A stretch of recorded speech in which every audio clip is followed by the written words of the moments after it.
Halo, assalamualaikum warahmatullahi wabarakatuh. Welcome back to my channel. Oke, sesuai dengan janji saya kemarin, saya akan membuat video mengenai kiat-kiat presentasi skripsi di tengah pandemi.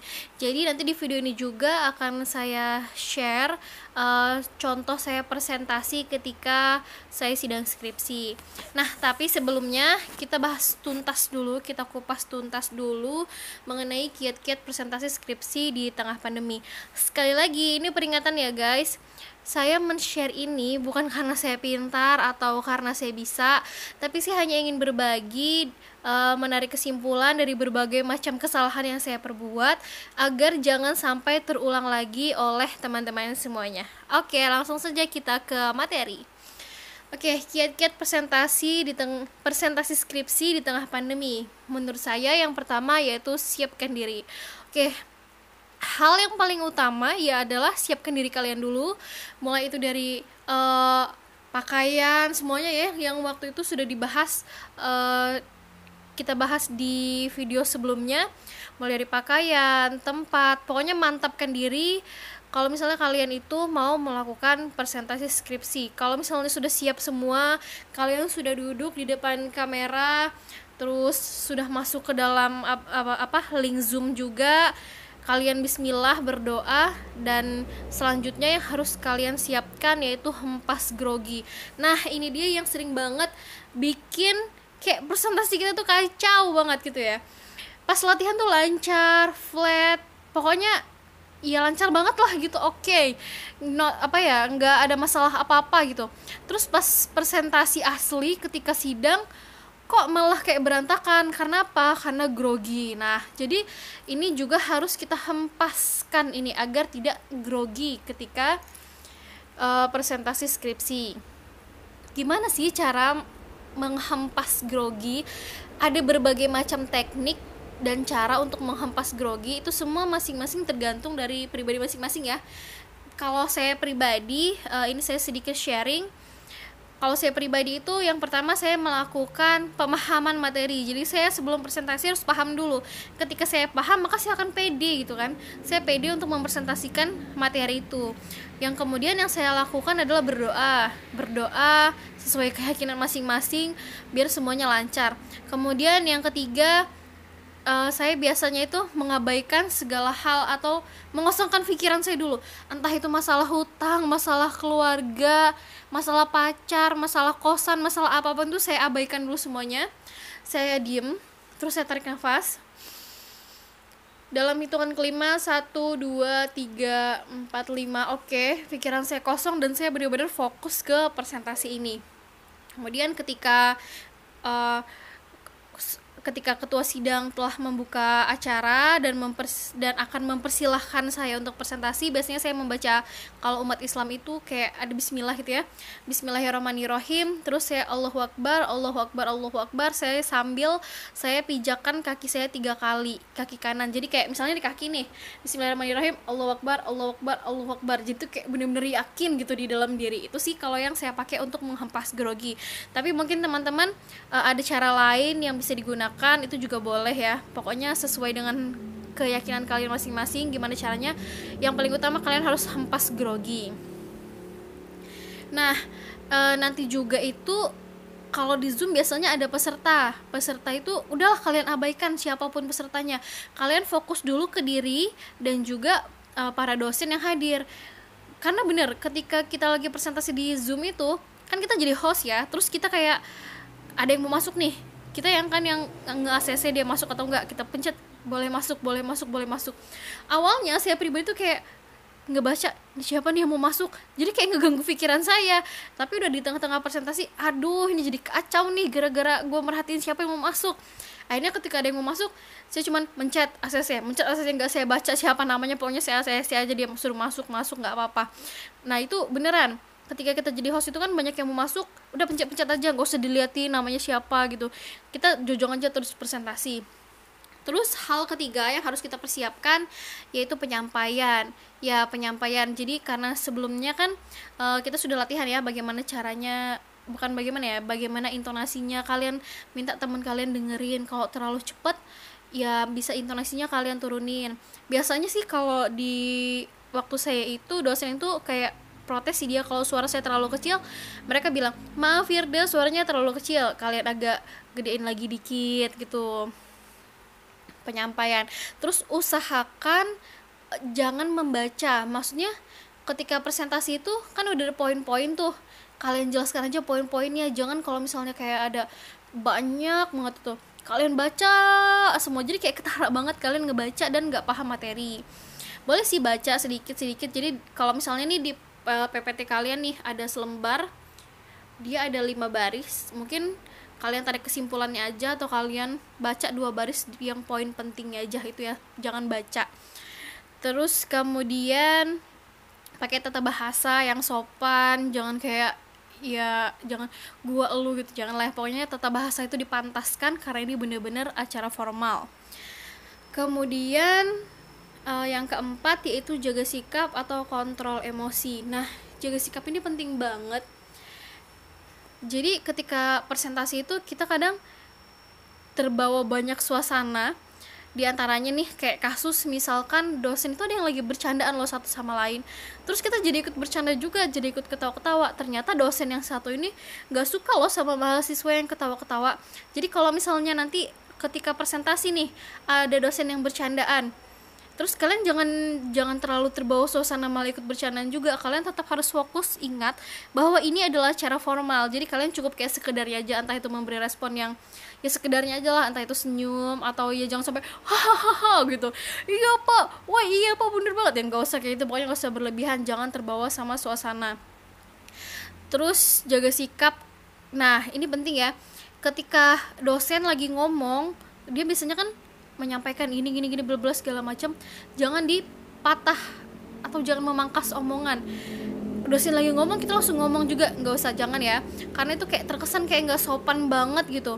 Jadi dengerin dulu dosennya, kemudian baru kita yang ngomong. Kalau misalnya kita dipersilahkan, nggak dipersilahkan sih, maksudnya kalau udah memang pas waktunya untuk kita yang masuk ngomong ya baru kita ngomong atau bicara. Terus kontrol emosi, terkadang ada mahasiswa yang kritis banget. Jadi ketika dosen ini nggak sependapat sama dia, kita belajar lah untuk menerima masukan dulu, kita belajar untuk menerima masukan. Kalau memang nggak sependapat ya cukup kayak dibantah dengan bahasa yang sekedarnya saja, yang tetap sopan atau santun, jangan sampai kayak marah-marah nggak jelas gitu. Pokoknya harus kontrol emosi. Ingat, kita sama dosen itu ibaratnya dosen kalau golok nih ya, ibaratnya dosen itu megang ininya nih, yang tempat pegangannya, terus kita tuh megang yang tempat landepnya itu, yang besinya itu. Semakin kita melawan kayak gimana gitu ya, semakin kita yang terluka gitu loh. Jadi berikanlah kesan yang baik sama dosen kita ya, walaupun misalnya menurut kalian itu salah, nggak sependapat sama gue gitu, ya cukup disampaikan sekedarnya saja, jangan sampai marah-marah, banting-banting meja lah, banting-banting kursi, makan kerupuk, jangan lah ya. Pokoknya 4 kiat ini bisa kalian persiapkan sebelum memulai presentasi skripsi di tengah pandemi. Ingat tadi yang pertama siapkan diri, yang kedua hempas grogi, yang ketiga penyampaian, yang keempat jaga sikap dan kontrol emosi.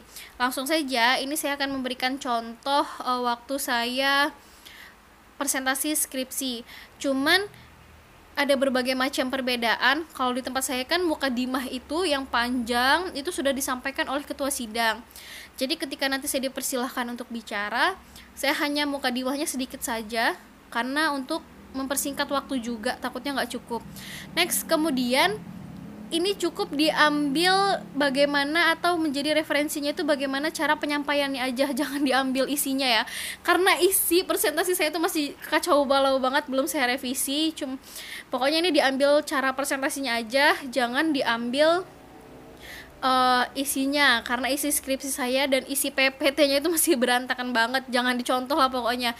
Cukup diambil nanti cara penyampaiannya aja, yang baik diambil, yang buruk dibuang jauh-jauh. Kepada Firda dipersilakan. Baik Bapak, terima kasih. Bismillahirrahmanirrahim. Assalamualaikum warahmatullahi wabarakatuh. Waalaikumsalam warahmatullahi wabarakatuh. Alhamdulillahirrahmanirrahim. Puji syukur kepada Allah Subhanahu wa Ta'ala. Kita semua masih diberi kesempatan untuk berkumpul atau bertatap muka di dalam forum ini, meskipun secara online. Sholawat beriring salam patut juga kita curahkan kepada junjungan kita Nabi Muhammad Shallallahu Alaihi Wasallam. Semoga kita semua kelak mendapat syafaatnya di yaumil kiamah. Amin ya robbal alamin. Saya pribadi mengucapkan terima kasih kepada Bapak Abdul Qohar MSI selaku Ketua Sidang, Ibu Anissa Fitriani SPSI MA selaku Sekretaris Sidang, Ibu Dr. Anda Haji Aret Nuryani MSc Psikolog selaku penguji utama, Bapak Dr. Andes M. Nur Salim Malai MSI selaku penguji pendamping, Bapak Faisal Adnan Reza SPSI MPSI Psikolog selaku penguji pendamping 2. Tanpa berlama-lama, untuk mempersingkat waktu, langsung saja saya presentasikan skripsi saya yang berjudul Identifikasi Faktor-Faktor yang Mempengaruhi Perilaku Masturbasi. Penelitian ini dilatar belakangi oleh perkembangan manusia. Setiap manusia akan mengalami fase-fase perkembangan, di mana fase-fase tersebut meliputi fase bayi, fase kanak-kanak, fase remaja, hingga dewasa akhir. Fase remaja merupakan jenjang kehidupan yang akan mengalami banyak sekali kejadian-kejadian yang kompleks, baik itu secara internal maupun eksternal, dan kejadian-kejadian itu memberikan perubahan baik secara fisik maupun psikologis. Hal ini erat sekali kaitannya dengan perubahan seksual pada remaja. Perubahan seksual pada remaja ini menimbulkan dorongan seksual, di mana dorongan seksual ini akan menimbulkan rasa ingin dapat memuaskan pola berpikirnya dan juga sulit untuk mengendalikan emosional. Kemudian, dari kedua hal itu timbullah berbagai macam pola perilaku seksual yang salah satunya adalah perilaku masturbasi. Fenomena seksual di tengah remaja atau di kalangan remaja ini sangat beragam dan sangat menarik bagi saya untuk diteliti. Dari berbagai macam penelitian sebelumnya, diantaranya penelitian yang dilakukan oleh Pilar KP KBI Jawa Tengah pada bulan 9 2002, dari 1.000 mahasiswa perguruan tinggi swasta dan juga perguruan tinggi negeri Semarang, 502 subjek dari 1.000 mahasiswa tadi telah melakukan masturbasi dan 97 subjek sudah melakukan intercourse. Adapun penelitian lain yang dilakukan oleh Poltekkes UI bekerja sama dengan Skala PKBI Lampung dan juga WPF Indonesia pada tahun 2003. Dari 634 responden remaja Bandar Lampung, 100% putra maupun putri pernah melakukan hubungan seksual dengan jenis 13,1% itu melakukan petting, 6,5% melakukan oral sex, 4,6% melakukan vaginal sex, 3,5% melakukan masturbasi, 1,1% melakukan anal sex. Penelitian lain juga yang dilakukan oleh BKKBN 2009 menyatakan dari 23, juta kasus aborsi 20% dilakukan oleh remaja. Wow, luar biasa sekali ya. Adapun penelitian lainnya oleh Susanto pada tahun 2013 menyatakan bahwa di Bandung, Jakarta, Surabaya, dan Lampung dari 450 responden yang dengan rentan usia 15 sampai 24 tahun, 65% mengetahui hubungan seksual dari teman sebaya dan 35% dari menonton video porno. Ada berbagai macam faktor yang menyebabkan terjadinya masturbasi yang kemudian faktor-faktor itu membuat seseorang berdalih bahwa itu adalah kebutuhan, sehingga masturbasi dianggap kegiatan yang positif dan bisa dijadikan sebagai gaya hidup. Nah, pada fase remaja ini adalah fase di mana para remaja sangat membutuhkan informasi yang tepat dan benar mengenai seksualitas. Sayangnya, di masyarakat kita ini pembahasan tentang seksualitas itu masih sangat dianggap awam dan juga tabu untuk dibahas. Sehingga remaja ini tadi menggali informasi sendiri mengenai seksualitas, dan mereka banyak menggali informasi di internet maupun dari teman sebaya. Sayangnya informasi yang mereka dapatkan ini salah, sehingga terjadilah beberapa perilaku seksualitas yang menyimpang karena informasi yang mereka dapatkan itu bukan dari sumber yang tepat atau salah. Kemudian sebelum melakukan penelitian ini, saya juga telah melakukan pra-penelitian kepada 2 subjek, yaitu AS yang merupakan pelajar dan juga DR yang merupakan mahasiswa. Dari pra-penelitian ini, AS menyatakan bahwa dengan melakukan masturbasi, ia sudah dapat melampiaskan rasa keinginannya dalam melakukan seksual, namun dengan cara yang paling mudah, aman, dan bisa dipelajari di mana saja. Sedangkan menurut DR yang merupakan seorang mahasiswa, ia mengatakan bahwa masturbasi adalah penyaluran seksual yang paling murah, aman, serta simpel untuk dilakukan jika kemudian dibandingkan dengan meminta jasa wanita malam yang terkadang belum tentu mau dan sesuai di kantong mahasiswa. Maka menurut subjek, melakukan masturbasi adalah hal yang paling praktis dan menjadi solusi di kala bosan. Rumusan masalah pada penelitian ini ialah untuk mengungkap faktor-faktor yang mempengaruhi perilaku masturbasi pada mahasiswa. Adapun tujuan penelitian ini adalah mengungkap apa saja yang menjadi faktor masturbasi pada remaja. Manfaat praktis diharapkan bisa menjadi sumber data atau informasi yang bisa dipergunakan untuk mendesain program referensi serta kurasi perilaku masturbasi, dan juga diharapkan bisa menjadi informasi serta ilmu pengetahuan bagi remaja, orang tua, dan umum. Adapun manfaat teoritis diharapkan mampu memberikan sumbangan ilmiah dalam kajian psikologi, yaitu dalam bidang psikologi klinis. Ada beberapa penelitian terdahulu yang cukup relevan dengan penelitian yang saya lakukan ini. Di antaranya adalah penelitian yang dilakukan oleh Lutfi Ikhwan pada tahun 2016 yang berjudul Dinamika Psikologi Masturbasi.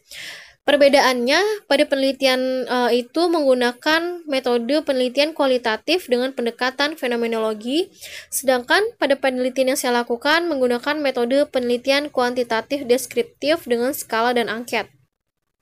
Adapun penelitian lain dilakukan oleh Emma Aridotul Lihyati pada tahun 2009 dengan judul Onani atau Masturbasi dan upaya penanggulangannya menurut Kartini Karnono. Perbedaannya, pada penelitian itu menggunakan metode penelitian kualitatif dengan pendekatan psikologi sosial budaya, dan pada penelitian yang saya lakukan menggunakan metode penelitian kuantitatif deskriptif dengan skala dan angket. Adapun penelitian lainnya dilakukan oleh Muhammad Zarghifari pada tahun 2015 yang berjudul Pengaruh Intensitas Masturbasi terhadap Negative Self-Concept. Pada penelitian ini menggunakan variabel bebas negative self-concept, sedangkan penelitian saya menggunakan regresi linier sederhana. Menurut Kaplan, masturbasi merupakan suatu keadaan yang menghasilkan induksi sehingga menimbulkan penegangan pada area kelamin. Menurut Boyke, masturbasi adalah cara yang dapat merangsang stimulasi organ intim. Aspek penelitian ini yaitu menurut Sarwono, aspek frekuensi melakukan masturbasi, aspek fantasi, aspek sikap individu terhadap masturbasi, aspek pengetahuan individu terhadap masturbasi. Sedangkan jenis masturbasi pada penelitian ini adalah masturbasi yang dilakukan secara aktif dan maupun pasif. Kemudian populasi pada penelitian ini yaitu mahasiswa Universitas Islam Negeri Raden Intan Lampung, Fakultas Usuluddin dan Studi Agama. Sampelnya 150 orang mahasiswa Universitas Islam Negeri Raden Intan Lampung, Fakultas Usuluddin dan Studi Agama. Teknik sampling menggunakan non-probability sampling dan purposive sampling. Kriterianya mahasiswa laki-laki Fakultas Usuluddin dan Studi Agama, berusia 19 sampai 24 tahun dan pernah melakukan masturbasi. Teknik pengumpulan data menggunakan angket dan skala perilaku masturbasi. Uji validitas menggunakan statistik Kolmogorov-Smirnov dan uji reliabilitas menggunakan Cronbach Alpha. Validitas dan reliabilitas dibantu dengan software SPSS 21 for Windows. Teknik analisis data menggunakan analisa univarian. Nah, pada pelaksanaannya hal yang pertama yaitu orientasi kancah di mana meliputi visi, misi, tujuan, tugas pokok, serta fungsi. Kemudian persiapan penelitian meliputi administrasi serta alat ukur, kemudian uji validitas dan reliabilitas. Dari uji validitas dan reliabilitas ini mendapatkan hasil bahwa dari 40 item, 15 item diantaranya gugur dengan coefficient Alpha-Cronbach 0,824. Skala perilaku masturbasi dianggap sangat baik sebagai alat ukur penelitian. Kemudian penentuan subjek dilakukan dengan cara screening yang kemudian diperoleh 65 subjek. Pelaksanaan pengumpulan datanya itu pada tanggal 15 sampai dengan 19 Februari 2021. Yang terakhir yaitu scoring. Nah, dari penelitian ini mendapatkan hasil 40% dari jumlah responden memiliki tingkat perilaku masturbasi yang tinggi. 55,38% responden memiliki tingkat perilaku masturbasi yang sedang dan 4,6% memiliki tingkat perilaku masturbasi yang rendah. Dengan demikian, yang paling dominan adalah perilaku masturbasi tingkat sedang dengan lebih dari setengah responden. Jadi dapat ditarik kesimpulan bahwa seluruh subjek di Fakultas Usuluddin dan Studi Agama mengetahui dan pernah melakukan perilaku masturbasi. Adapun faktor-faktor yang menyebabkan subjek melakukan perilaku masturbasi adalah subjek merasa ingin coba-coba, ingin tahu tentang masturbasi,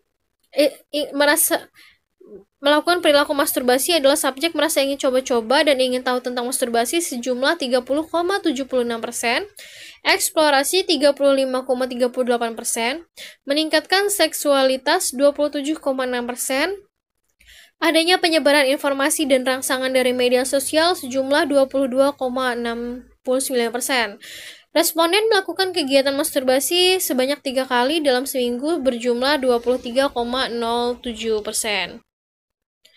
Alhamdulillahirrahmanirrahim, demikianlah presentasi singkat dari saya yang masih sangat banyak kekurangannya. Saya akhiri, maulah muwaffiq ila aqwamit thoriq. Wassalamualaikum warahmatullahi wabarakatuh. Saya kembalikan lagi kepada ketua sidang.